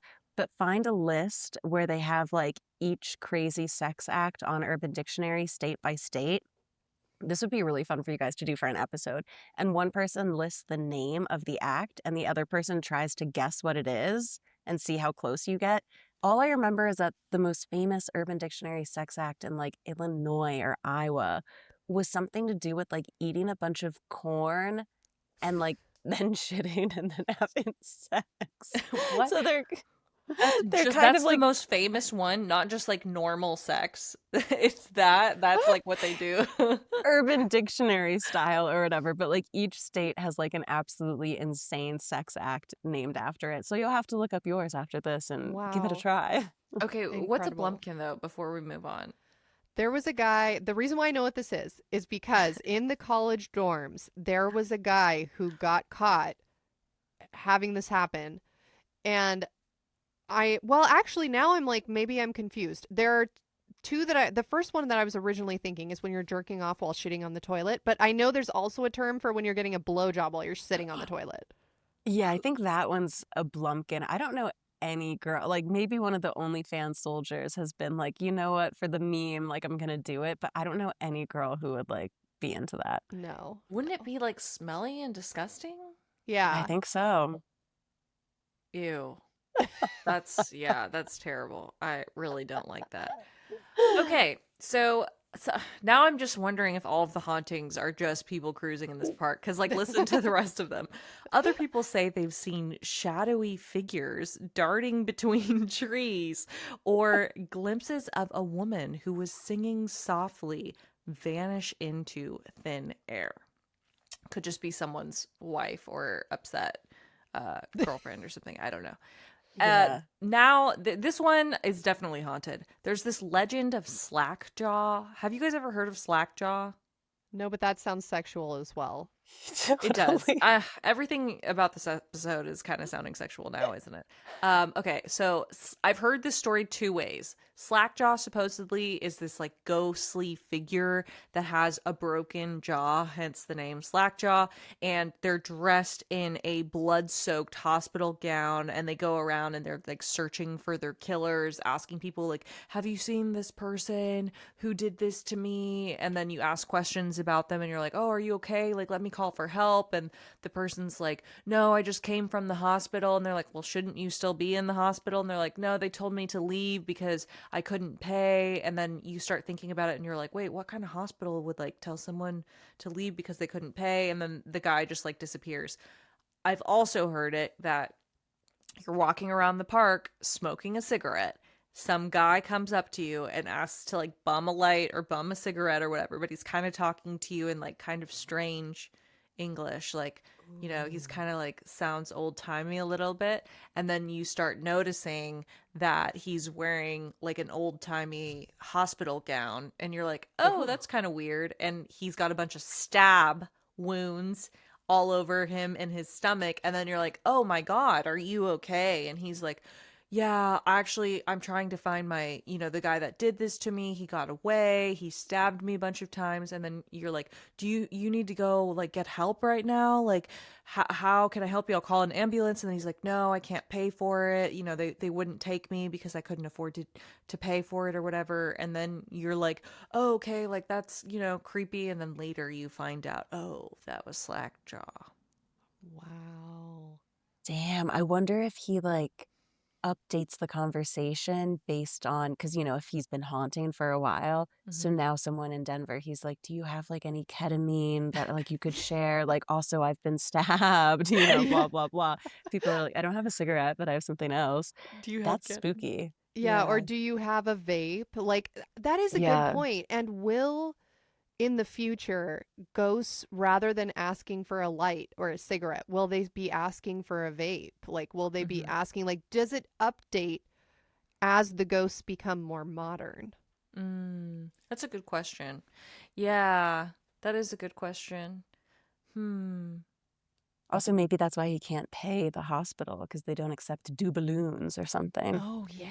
You know what's weird is like I've never heard a ghost described as like hot, right? Except for like in that one movie Ghost. But yeah, like whenever we're talking about like historical figures, they always just like, oh, he was a gentleman, he was tall with kind of this and that. Like it's never like, oh my God, this person was so hot, like I'm obsessed. Wow, like this girl had a huge ass. This I was in the shower and I saw this girl and she had the biggest, bounciest ass and perkiest tits and it was crazy. Yeah. Right? Like The it's the never BBL ghost of Miami. Oh my God. If you walk under the pier at midnight, you will see her ass rising out of the ocean and coming at you faster than the speed of sound. And do you run away or are you just like, I want to No, see you what take happens? it. Yeah. Yeah, what are you talking about? You take it to the face, just like the butt cheeks come at you full force and suffocate you in between the cheeks. But you're right, it's A always a dream. very dour older man or woman. It's never like a perky tit girl with a smile. First of all, they're never happy. How could they be? They're haunting, you know? Right. Right. That they never have like a coiffed hairstyle or anything like that. They're usually a little down on their luck. Yeah, Yeah. they're like bleeding from the chin. Their Yeah. head is flapping in the wind because they were partially decapitated. Yeah, it's those are the stories, or is it just that those are the stories that get passed down because the other ones, the ghosts that are more intact, that are hot, we as humans are willing to overlook the fact that they're slightly transparent and we think Oh. that they're real because we're like, "Hey, where are you from?" Like, "Oh my God, I've never seen you around here." Like, what's your Yeah. name? What are you up to? And we're kind of willing to overlook the old-timey vernacular or the weird name or blood coming out of one ear because we're like, oh my God, they're so hot. They can't be dead. This is my new boyfriend. Yeah. I love the idea of someone having multiple stab wounds too. And he's like, I need to find my killer, but it's like number 4 on my list. I'd love to bum a cig first and just kind of like shoot the shit. Right, I mean, right. Chill. yeah. Relatable. Yeah, at that point though, like you just got kicked out of a hospital, you've been stabbed a bunch of times, like you're walking around in a blood-soaked gown, and maybe you do are just like, you know what? I don't have much time left. Like, fuck this. Like, let me at least have a cigarette. Maybe. People say if you go and stand on the west side steps of that pavilion, that like neoclassical Greco, whatever Greece thing it is, on a moonlit night, that you will not see the park, but instead the old cemetery with rows of headstones and open graves, the way that it was when the bodies were being exhumed. I love that. I'm Oh, legit gonna go the next full moon. I'll be there on the west side of the please live Greco stream it. steps. Do Yeah. something. Live stream it, video it, send us a picture. I live stream. Somebody in the comments is like, "Do you have a cigarette?" I'm like, "Oh, the username. Oh no, it's him. Oh, He made his way to Instagram." oh, that would creep me out. Yeah, I don't. I feel like every place has a haunting like this. They're like, oh, if you go, yeah, my grandpa lives in Illinois, so it's like, oh, if you go and you cross this one bridge on a moonlit night, this woman will be there asking for a ride, and then when you get to the other side of the bridge, after you picked her up and you look in your back seat, she's no longer there. And then you look down in the river and you see the scarf that she was wearing floating. It like things like that. Or I love that. Me too. I was gripped. Oh, really? Yeah. Yeah, I've heard that one before. A lot. It has to be like raining, and yeah, she'll come and sit in your car. I don't know though. Just The notion looking of like out. things having to be perfect too, it almost takes me back to the classic old childhood game of Bloody Mary, where like you Hmm. have to say it exactly 3 times in the mirror, and then you have to do XYZ, the almost like ritualistic. I don't know, it's almost something about like a puzzle, right? Like before you can put the key in the lock and then turn it, you have to Mhm, spit over your left shoulder. And there's something about the steps that you have to do beforehand that almost make you want to believe in it more because you've committed to the process. mhm, So, Totally. yeah, so it's something about the moonlight and it has to be on the west side. It makes it sound so much more realistic than if you Hmm. just said, oh, on a moonlit night, sometimes you see it. But if you're on the west side of it, then everything falls into place. It's so satisfying. I think that's why one of my favorite series that we do on this show is paranormal games to play on in the dark, and it'll be different Mm. paranormal games like Bloody Mary or like the Dark Reflection Ritual. You know, these random stories from different cultures about if you spit around the tree 5 times counterclockwise, and then you spit over your right shoulder, and you take an orange and you set it out with vinegar in it, and then you wait till the nearest full moon, you'll see your doppelganger. You know, like stuff like that. That is so fun to me because I think what it is that it makes us as humans feel like we have some control over the paranormal because we are actively doing something to get that result. And so then it seems safer because it's like, well, if I don't do that, then I won't see my doppelganger. If I don't do that, I won't get eaten by Bloody Mary and she won't come out of the mirror. And so I think that's part of it is it makes us feel like we have dominion over things that we don't understand that are scary. Yeah, it soothes anxiety. It's also almost there's almost kind of like a recipe quality to it, you Mm-hmm. know? This is the first step, and then the second, and then the seventh, and like a recipe, it's passed down from generation to generation, so you know somebody else has tried it before you. Have you guys done any of these games in the dark, and any of them, like, really spooked you in a serious way? We've never done it. We've talked about it before, but a lot of the games, you can hardly even call them games because you don't really win anything. It's just if you do it wrong, you get eaten usually. It's like, oh, your soul will be snatched by this scarecrow man that's sprinting at your house. That was literally one of them. Was like, the Yeah, it's like- scarecrow, he's coming for you. If you look out your kitchen window after you do this ritual, he'll come down from his scarecrow perch and he'll be sprinting faster than any man you've ever seen. And so you have to close all the windows and doors and Tupperware in your house or else he'll come through it. And then you Yeah. get turned into a haunted farmer. It's like some of them are It's so literally- elaborate. Yeah, you have to close every single opening in your house. So like every cabinet, like Tupperware. if a pin The like has a Tupperware. cap on it, close the pin, like any opening at all. Like your shoes, like zip them all up because like the thing can come in. It's a crazy. It's a Your crazy. crotchless underwear, sew it back up immediately before he comes through. Or else the scarecrow will come through your like deviant thong that you have. It's like it's it seems like there's no reason to do it. Really. Sometimes it'll be Yeah. like, oh, well, if you complete the ritual correctly and you don't get sucked into the back rooms or whatever it is, then you have one wish that you get. And it's like, but that's not worth it. Like, is it Right. worth it for the Yeah. 0.00001% chance of having 100 grand or whatever the prize is versus losing your soul forever? In I don't know, yeah, like some endless void where you just fall for the rest of your life. I don't know. People were playing that game. I feel like it was big on TikTok. It's like some sort of elevator game where like you press Mhm. buttons and the elevator like maybe takes you to another portal or something. I would be way too chicken shit. You know, I'd do the first half Right. of it, but there's no way I would complete that because it's just the fear. Like, what if you don't want to risk it? Totally. Yeah. There's one, I can't remember where it is, but it's like you drive, is it the 11-mile road? Like I think all you have to do is just drive. You're driving and you like do some sort of ritual. I like that idea because I feel like when you go, like being in the car is like safe to me. I don't know why. Like I just feel safe in my car. It's like enclosed. I know nothing's in there. It's like whatever. So I feel like if there was one, I could do that one. But I don't know, man. Like yeah, being in an elevator, sitting in a dark room with like a mirror in front of you with like candles lit. I don't know. And I'm already so good at creeping myself out on my own. Like, you know, in the middle of the night, you go to pee, and then you think to yourself, like, what if I looked into the toilet and there was something coming out of it? Or like, what if I close the medicine cabinet and someone's behind me? And it's like, Yeah. then you're just like scared to close the medicine cabinet, like completely sober at like 8 p.m. And you're like, okay, I don't need to add anything to Yeah. my brain right now. Definitely. Yeah, the skibbity toilet man is gonna be inside your toilet.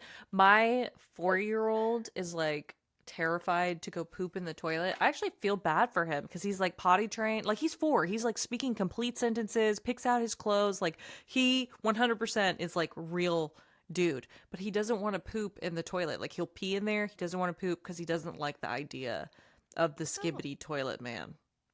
Oh, And he I'm like, saw the Skibbity Toilet Man and it fucked him up? yeah, I think so. I don't know I how he wonder if, saw it. He yeah. just like knew of it. I mean, sometimes on like the kids' YouTube channel, like the kids app or whatever, you'll see like things that make it through the cracks. I don't know how they get Mm. in there. Like it'll be like Thomas the Train with like scary teeth and like weird legs, and it's like to some fucked up like carnival song, and then like all the kids are clicking on it and watching it, and they're because it's weird and it's different, and they're like, what is this? And like I'm watching it knowing that some fucking weirdo serial killer made this and like wants Yeah. kids to be watching it for some reason while they're like Ugh. jerking off in a townhouse somewhere. I don't know. It's fucking weird. Like who would Jerking off in a townhouse somewhere. yeah, because like you don't make money. You can't make money off of like advertising for the kids anymore. You Mm. used to be able to on YouTube. You can't Oh. monetize it anymore. So like the only way to get paid is like if you're a kids show or whatever is to like actually feature a product or something or like get paid like Ryan's toy reviews. Like he gets like paid by the companies to like we'll give you $100,000 to like open up this Lightning McQueen or whatever it is, right? So these stupid fucking weirdo videos where it's just like a haunted Thomas the Train or like a big spider with like I don't know Dora the Explorer's face on it, but her face is melting with like weird music in the background. What is the point of having that? And they all have like millions of views on them. Like why? Why is But it? them not getting paid is crazy because didn't they used to do like weird shit with Spider-Man and Elsa on YouTube Yes. Kids and like Spider-Man and Elsa were like totally doinking each other Elsa and kids were Gate. watching it. Yeah, which Yeah. is like it's just so nuts. Like, I don't know, go jerk off on the subway like a normal person, you know? Yeah. Yeah, I don't know. I don't know. That's my episode essentially about Chessman Park. Apparently, it was also made into like a scary movie that I have not seen. That's called it's about Cheeseman Park, but it's not Cheeseman Park in the movie. It's called like Chessman Park. I Mm.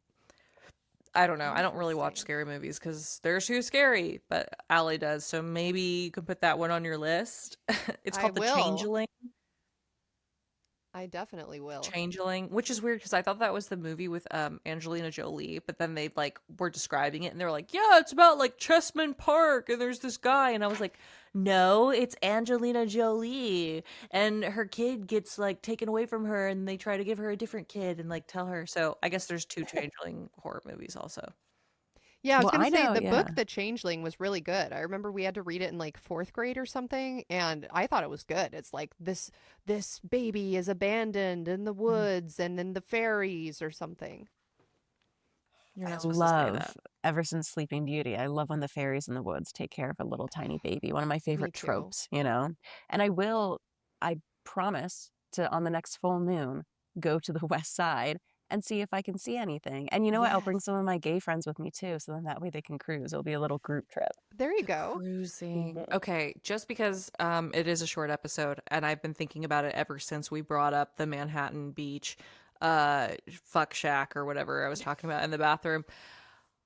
I got a trauma dump on you guys for 1 second because it is a haunted Do it. podcast. Okay, one time I was at that same beach in college. We were all just like hanging out on the beach, right? And the fucking lifeguards pull a dead body out of the ocean. It was a dude. I remember it very well. There was like two guys.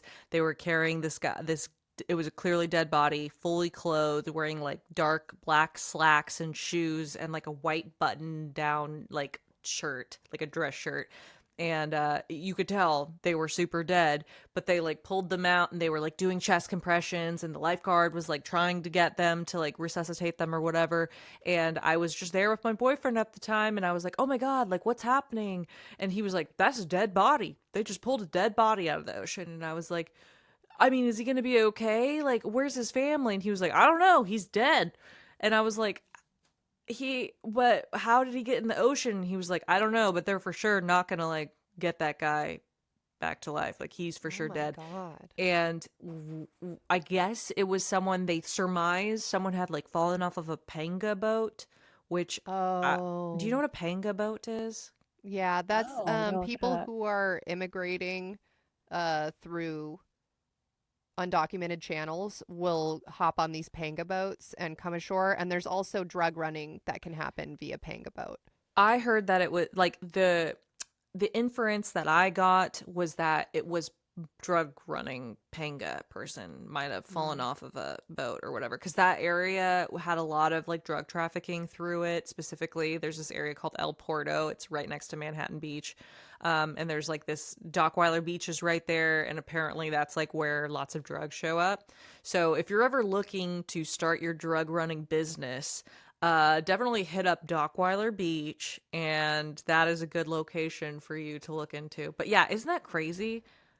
Wow. Wow. Yeah, you think of, I feel like lifeguards have been so characterized as like running in slow motion and that's their job, but you forget. And I remember, Mhm. I was a lifeguard in college and a little bit afterwards. You have to practice saving people, doing dives, the compressions, like you really are sometimes saving lives, although most of the time you're just kind of flicking around the whistle and scanning. But it's crazy to see something like that in real life happen. Yeah, it was nuts. And then a couple weeks ago, this is the last one, guys. I have to trauma dump because there's no one else like I can tell this to that cares. A couple weeks ago, I was on Instagram and I see a video like on the reels, and once again, it's two dudes. I think they were in Mexico and they were pulling a dead body out of the ocean, but it was the body. It was like a head, I and know then what you're like a talking about. spine, and then like feet, but like nothing else. It was like, when you have like a fish, like the stereotypical dead fish, and it's just like the fish's head and tail is on there, but like the spine is exposed. It was like that, but a fucking person. And I just like kept pausing it and looking, and I was like, is this what I'm really seeing? And apparently there was like someone who had gone out in like gotten taken out in like a rip current, and then someone else swam in after them to like go save them, and then just like got swept out to sea and drowned, I guess. And then days later they like recovered the body, but when they got it, it was like had been eaten except for just Ah, like the head and the feet, and it was by like a ocean burned into my animal or memory. something. Allegedly, I know what you're talking about. I refused to watch the video. Lately on actually ever since Elon Musk bought Twitter, Twitter has kind of turned into a gore website. It's the new live leak. It's either porn or gore, and that's it. And stuff will show up on your timeline even if you don't follow the thread or the people that are posting it. And so I recently turned back on my safe search or whatever it's called on Twitter just because I don't want to see that stuff anymore. But I read the thread, like the text associated with the thread describing what it was. And apparently there are piranhas in some of the areas where this happened. And so people say that perhaps after the person was deceased and decomposing, the piranhas came and like ate what they could before the rest of the body came to shore. But yeah, I refused to look at it. There was another one recently where someone was like, "Oh my god, like there's everybody needs to watch this video." And thank God I still had my not safe for work filters on, so I couldn't see it. It was blurred, and then you can hit show if you want, and I never hit show anymore. And but people were describing it in the comments, and I guess it's this guy, I don't know what country, who was laying down across some or got hit by a train. Whatever the circumstances were, I don't know. But he was ripped in half, and his front half was crawling towards somebody trying to get help before he died. Like the fucking crawler zombie from Call of Duty. Mm-hmm. Oh my god. Well, And I was Twitter, like, this is why I wow. have my filter turned on. Like, we have a haunted podcast. I'm interested in the macabre, but gore, like real life gore, is difficult for me. That's why I don't like a lot of like Texas Chainsaw Massacre. Like, I love horror films, but if there's too much blood and guts, that's not horror to me anymore. It's yeah, just like like gore Saw. porn. Yeah. Saw is Well, the fucked first up. Saw had a good Really? twist. The good Saw had some redeemable qualities. The subsequent Saws, I did not like at all. Oh, that guy, that little puppet on the bicycle, he's my number one fear in life. I don't He's know your op. why. There's scarier things, but something about that stupid little business casual puppet riding the tricycle who like tortures people. Like number one fear. I don't know why. You want to play a game? Like, are you afraid that one day you're gonna wake up and it's gonna be like, you want to play a game, and then you're like, oh fuck, what did I do? The joke is like, I love games. I love board games. I love mind games. I just don't like the torture games. And like, there's no way to win. Like you have to disembody yourself somehow, you Yeah. know? And I think he's not even real. I think he's like an actual puppet, right? And the real guy is some like old fucked up guy, because I read what happened on Wikipedia, but the puppet itself just, no, thank you. Oh, Yeah. I I didn't also even saw this realize it other was a meme. puppet. I saw this other meme that was like, do you want to play a game? Nope. No, I don't. Shoot me now in the head. Tell me how to kill myself. I do not want to play the game. I'm out. Like, I don't care that much. Kill me. Right. Like, Yep. I don't know why, for some reason, I just realized it was a puppet. Like, in my head, I just, like, I don't know why I thought that's what the guy looked like. Like, I was just like, has this scary face and he paints it and puts these little things on. But I guess he was really small when he was riding that tricycle, so. Yes, small and I think he's one of the ventriloquist puppets, right? Because he has Yeah. like that weird chin that moves, and I never like any ventriloquist act. So maybe that's it. yeah. I relatable. Well, thank you, Natalia, for teaching us all about Cheesman Park. Yeah. That was very haunted. And my favorite part of the episode, for sure, is the idea that you can step onto a certain area of the park, turn around under the full moon, and now you can see it transformed into its former self, where all of these graves are opened up. They're just open pits with different body parts laying everywhere. I do like the idea of a glimpse into the past, because it's almost like time travel, and I'm a huge fan of time travel in our paranormal stories that we've covered. What about you, Shannon? What was your favorite part? I want to meet Slackjaw. I'm going to bring a bunch of different menthols. I'm going to bring, a rolled, a cigar. So that way he has his pick of the litter. And the minute he asks for the cigarette, I'm going to say, I want to help find your killer. Kind of throw him for a loop, Yeah, see what That's a happens. great idea. That's a good point, though. Like, what is his favorite cigarette? It's like that meme of like, oh, if you showed this to a Victorian child, they would lose their mind. Like, is Slackjaw old enough to where if you did pull out a vape, or if you did pull out like a Camel Crush, he'd be like, what? Oh my Yeah. God. And just like spontaneously combust and pass on to heaven finally after all this time, because you You're just going to blew show his up with like a mind. bong and talkies and be Yeah. like, let's do this, Slackjaw. See what you can handle. Exactly. Well, Shannon, would you like to do our sign off? Allie, you want to explain how to do the sign off? Absolutely. For anyone tuning in for the first time, or anyone that doesn't remember how our sign-offs work, they're the same every single episode. Basically, transport yourself back to the early 2000s. You're on AIM Instant Messenger after school. You have your away message set to some moody lyrics so that someone will ask you what's wrong. You turn off your away message, you're messaging with different friends, and then your mom's like, it's time for dinner. You need to dump the trashes before you can eat your dinner. Get off the computer. It's tying up the landline. What do? You say BRB, or you say G2G. And we combine both of those together. We say BRB, gotta go, and then a callback from something previous in the episode. So an example might be BRB, gotta go. Oh man, I can't think of any examples now. Hold on. BRB, gotta go escape Saw. BRB, gotta go Mr. Potato Head back together again, all of the bodies that were chopped up by this guy on piece rate. You can make it as long or as short as you want. You can do as many as you want. And once you feel like you have the right one that you want to end on, we will all say bye like Valley Girls. Shannon, you have the floor. Oh, I love it. I think I would say BRB, gotta go cruise around Cheesman Park, but if that doesn't work out, then I'm hitting up Manhattan Beach. Bye.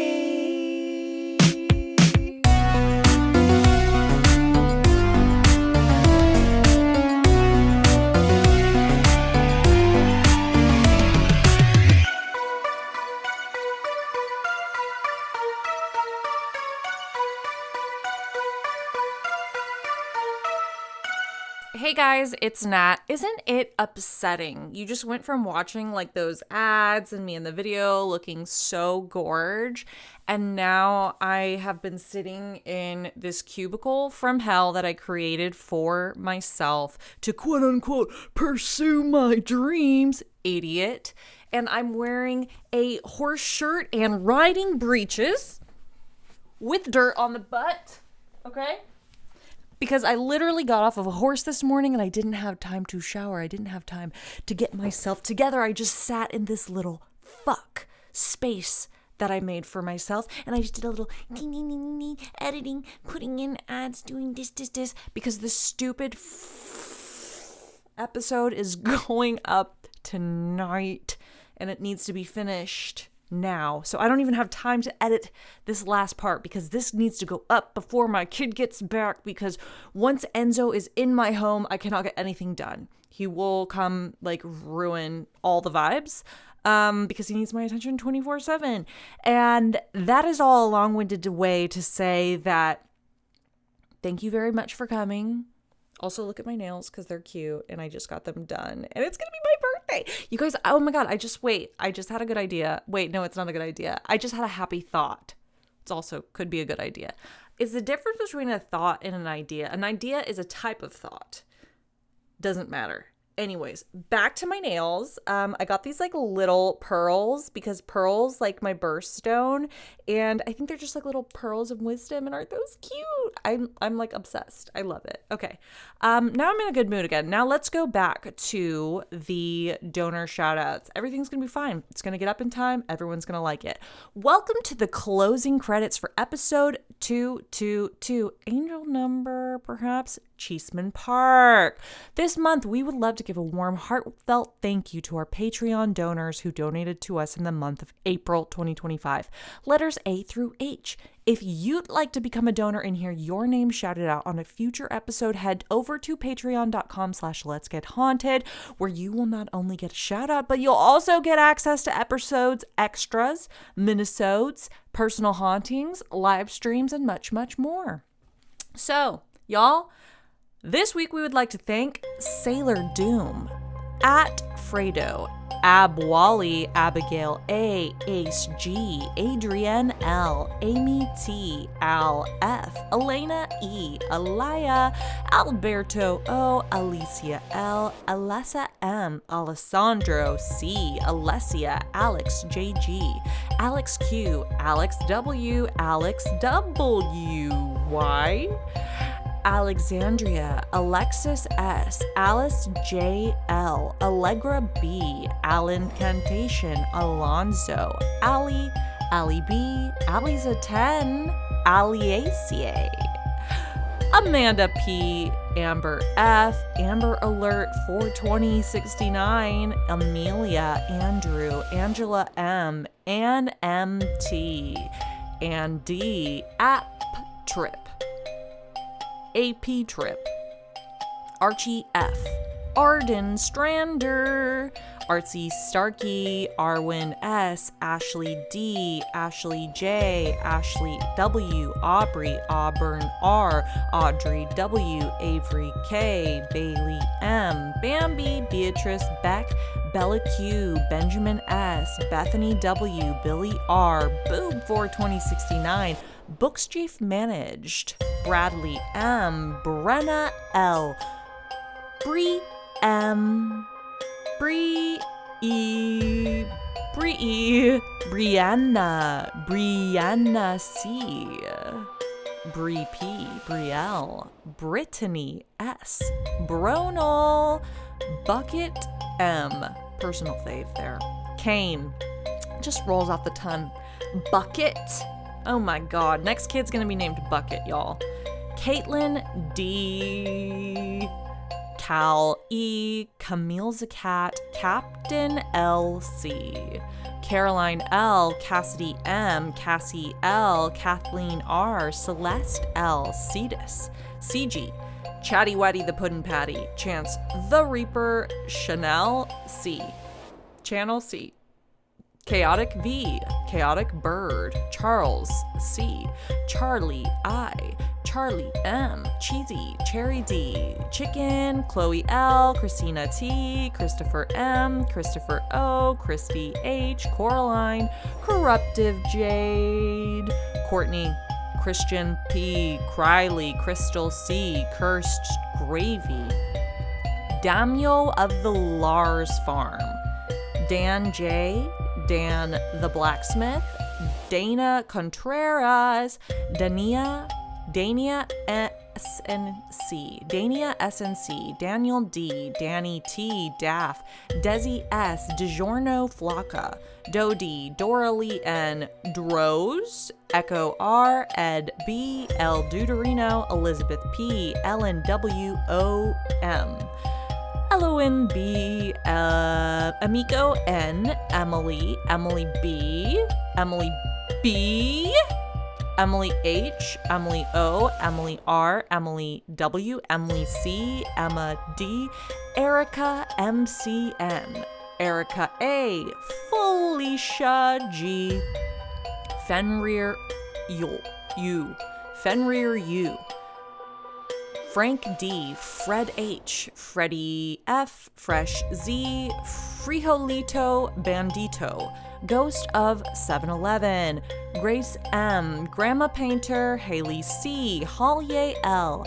Hannah RK, Haley G, Haley A, Hexylvania S, Hugo A, and Hunter S.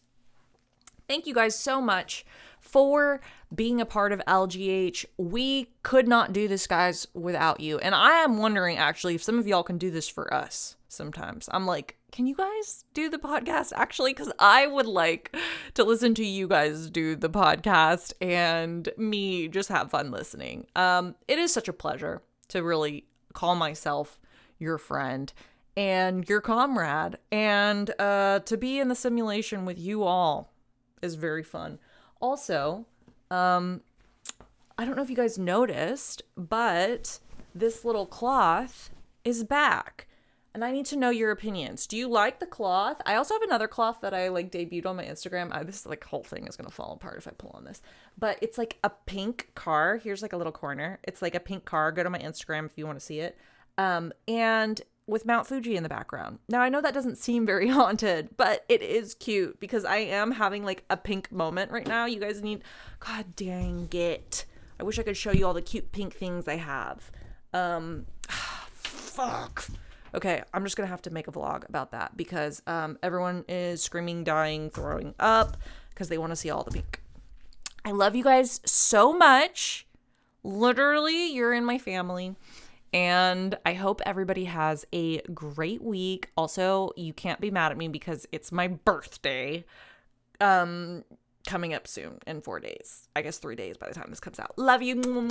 Bye. Okay, last thing I almost forgot. The secret password this week is cunty lion. Rawr. If you comment cunty lion rawr on our Instagram photo dump, you will be entered into a raffle. And you guys, this raffle this year is major. All right. Love you. Bye, bitch.